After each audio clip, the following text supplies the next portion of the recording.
Hello, everyone, and welcome to the ICOVISIONS podcast. I'm your host, JM Crypto, and with me today, I have a very special guest going by the name of Siddhartha Jha. Did I pronounce your name right, Sid? Yeah, I also go by Sid, so that also Oh, works.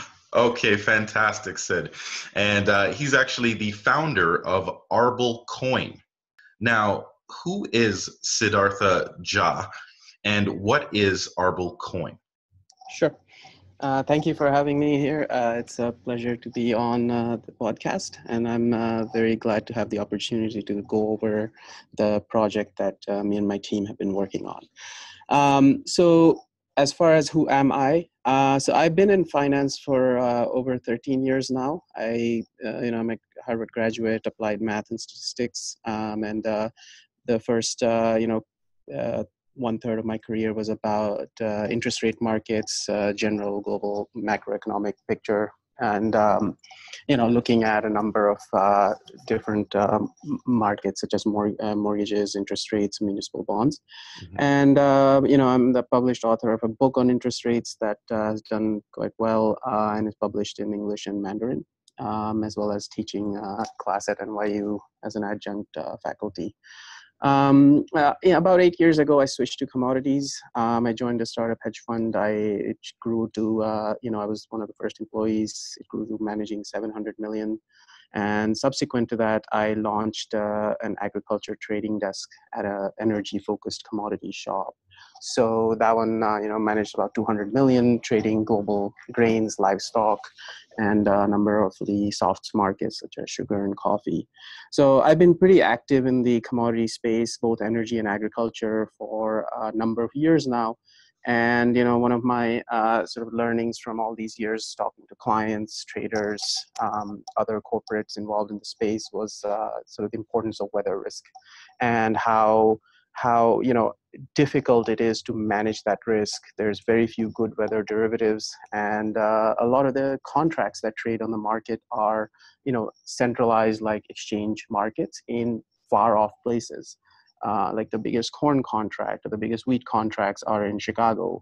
And if you're a farmer or an agribusiness in Brazil or in South Africa or India, these contracts do not reflect your hedging cost often, and you can be exposed to local weather without any ability to manage that. So that's how the concept for Arbol came about. So Arbol is an Ethereum platform, and it's built to protect farmers, livestock operators, biofuel guys, agribusiness in general, against weather risk via a peer-to-peer funding mechanism.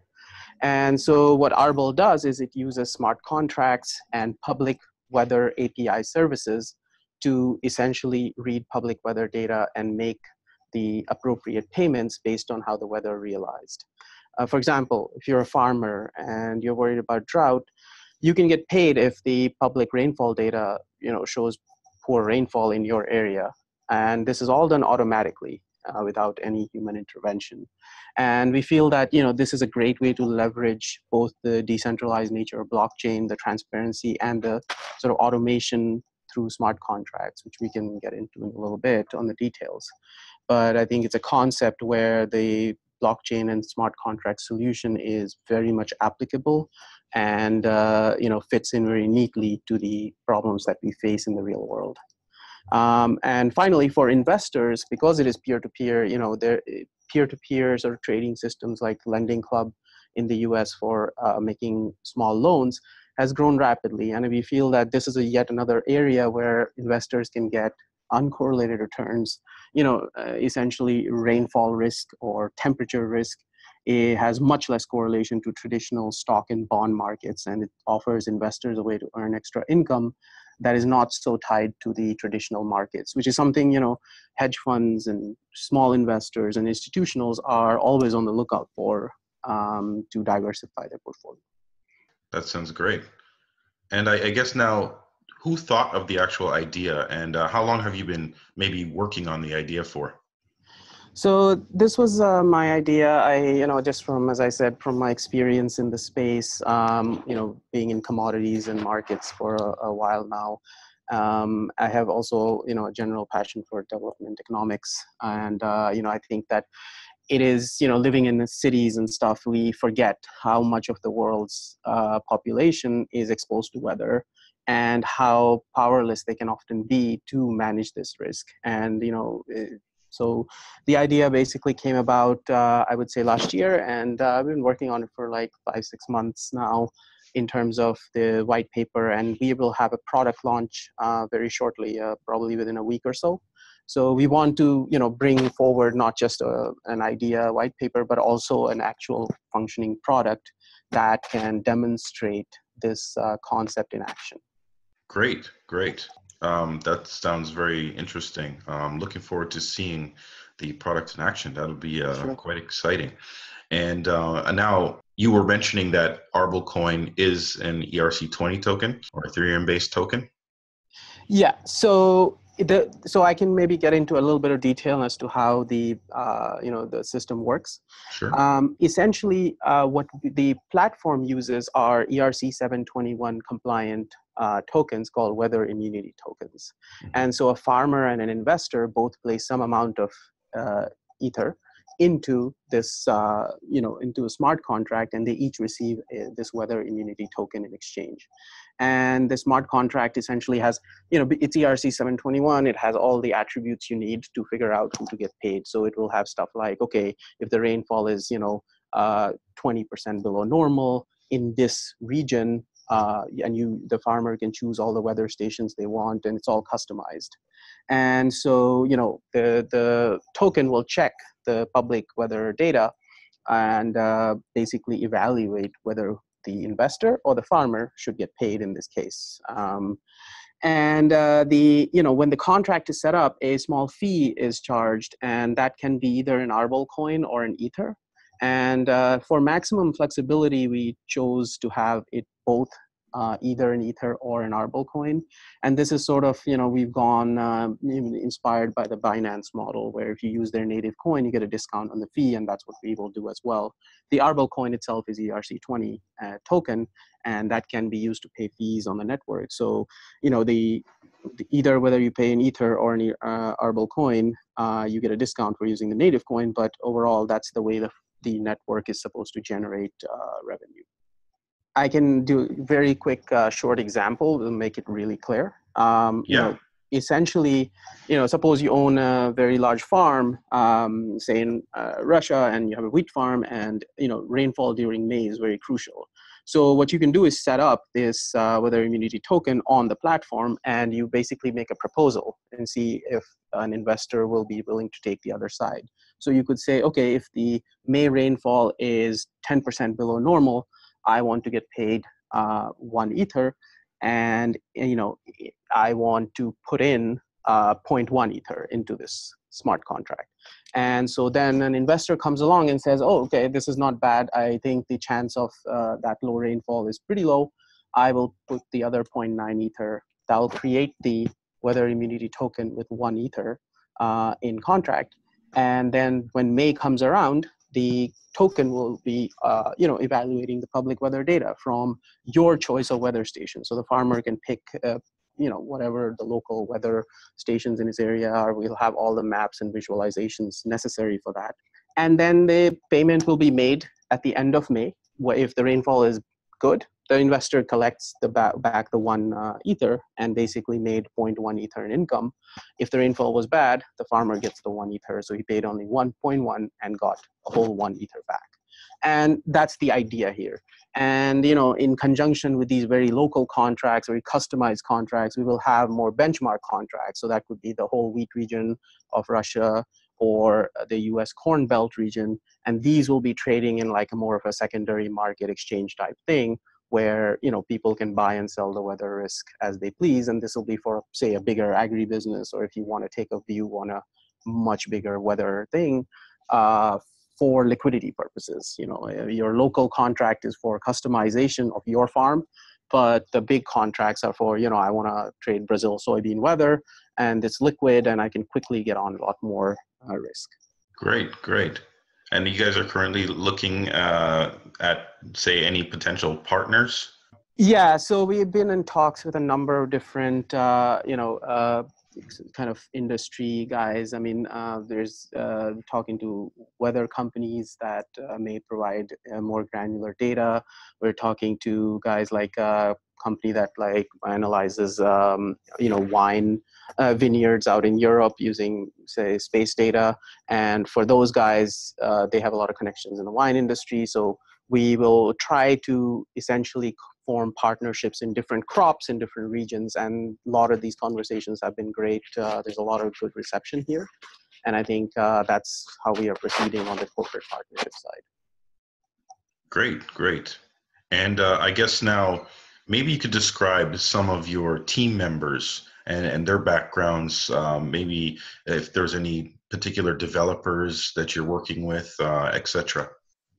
Sure. So our CTO, his name is Ben, and he has been in, for 10 years, he has experience in software project management startups. He graduated from McGill, and he's been working with me on the tech side. He's set up the whole backend system, and then we're also looking for a designer currently, but we also have a large team of advisors who have contributed very valuable input into sort of the construction of the contracts, the link to weather, what types of risks that different regions may be face. And over time, that's what we want to do. We want to make this both widespread, but also be able to customize for any local area. So, our team of advisors is on our website, which, Arbolcoin.com. And we have, people from the finance background, people from insurance background, people from the blockchain background, and we want to combine the expertise of all these three groups of people. As I mentioned, we're looking for a front-end designer as well to make the platform as user-friendly as possible, as well as take it to the mobile platforms. Great. And I guess now, has any of your team members or advisors had any past successes that you wanted to mention in any particular industry? Yeah, so as I mentioned, for my background, I have started businesses before in sort of trading businesses in the finance space, in the commodity space. I managed fairly large portfolios of risks when it comes to agriculture and energy markets, and started a hedge fund that helped start a hedge fund that basically grew from a very small one to quite a large one, also in the commodity space. Our CTO, as I said, has been very active for a while now in the project management and startup space, and he's worked with a number of them.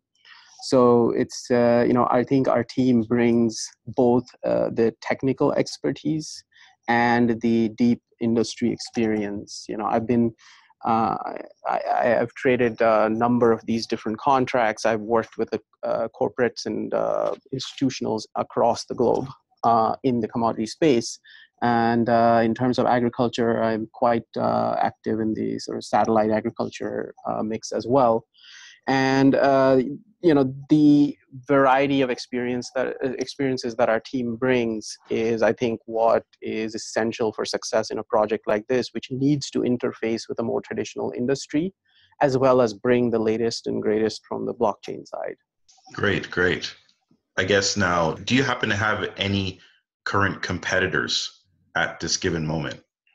So, in terms of competitors, we have looked at the space, and what we really see is that blockchain projects or these kinds of projects that are touching the commodity markets are often trading exchanges. They are trying to replicate the derivative exchanges. They're trying to have betting type platforms, and we are specifically not that. We have not seen another project that is so geared towards the end users, which are the farmers, agribusiness. And the concept is very scalable, and we intend to add very shortly other weather metrics that are very relevant to end users in energy. For example, temperature. You're a natural gas operator selling gas to your region, you're very exposed to a supply shortfall if the temperature drops very, very sharply. or wind speed is another big one. Wind energy is one of the fastest growing sources of energy. Those guys are very exposed to wind speed. There is no reason why we could not have wind speed as another weather metric. It's a matter of structuring the contract though in a way that is very applicable to the risks faced by those end users. And this is where the teams and my experience in these commodity markets and dealing with the different end users is relevant. If you just create a betting market on weather, you do not get the same user base, and you do not sustain a market just on speculators. You need somebody with a actual need to hedge, to participate in the market, and then the investors take the other side. Those are the most successful markets that have taken off, and most markets don't take off because they are just oriented to speculators betting. So we don't want to be that. We're not providing leverage, which is a lot of the derivative exchanges. Derivative contract, by its construction, has a lot of leverage embedded in it, and then the platform takes a lot of risk somewhere by offering leverage. We are not doing that. Everybody puts into the escrow the full amount, their share of it, and then gets paid, because we want to keep this purely about managing the risk that is faced by the farmer or the agribusiness or the wind farm operator or whichever the end user is, very specific to what they need. And that's, I think, the difference. And that's why I don't think we have seen this kind of project yet.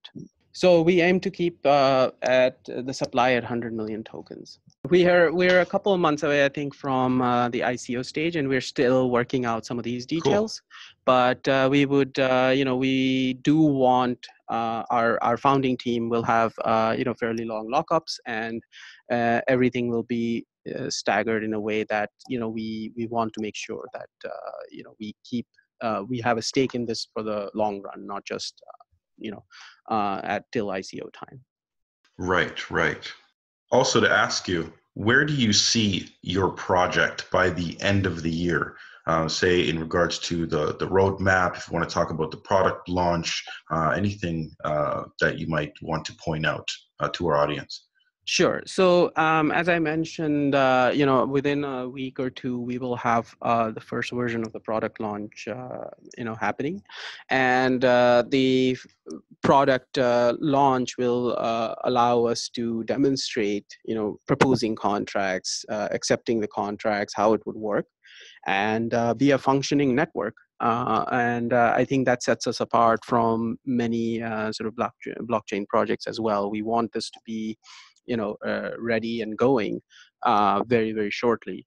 And, as time goes, we are going to be adding additional capabilities. So over the next few months, we'll be adding other weather metrics such as temperature, and as I mentioned, wind speed, and other metrics to support both the agriculture and the energy spaces. And soon after, we will be on the technical side, adding the capability for seamless secondary trading. And so that goes to the benchmark contracts we were discussing, like US Corn Belt rainfall or Indian monsoon, things like that, broad contracts that we expect to be liquid and bring users onto the platform to hedge bigger risks or take on weather risk that is much easier to get larger size on if you're a business. So we aim to introduce that secondary trading. On the business side, we are, as I mentioned, we are in discussions with a number of corporate partners. We are reaching out to a range of companies, including insurance companies, to get them to sort of participate on the platform once it's ready and going to provide the weather risk or be a risk provider. We are also talking to a number of farmer networks out across the different farming regions. And part of the reason is, we want to, obviously reach everybody, but the first layer will likely be bigger agribusinesses such as livestock operators, biofuel guys, and farmer cooperatives. That they interface with the individual farmer, and that helps to increase usage. Mhm. it's like if you have an individual farmer, obviously for such a farmer it can be difficult to get on a blockchain app and things like that. We want to interface with the farmer networks, which there are many in many parts of the world, and to try to get them to both educate and manage the pool of risks that is needed. And we will have, as I mentioned, a very simple app. And so we are very, very cognizant of accessibility. And luckily for us, smartphone adoption has gone through the roof across the world, and as has mobile pay. So, it may seem like the farming industry must be some very, very technologically challenged place, but it actually is very much the opposite. Farmers have been one of the biggest adopters of precision agriculture, of drones, satellite data, self-driving tractors, and so on and so forth.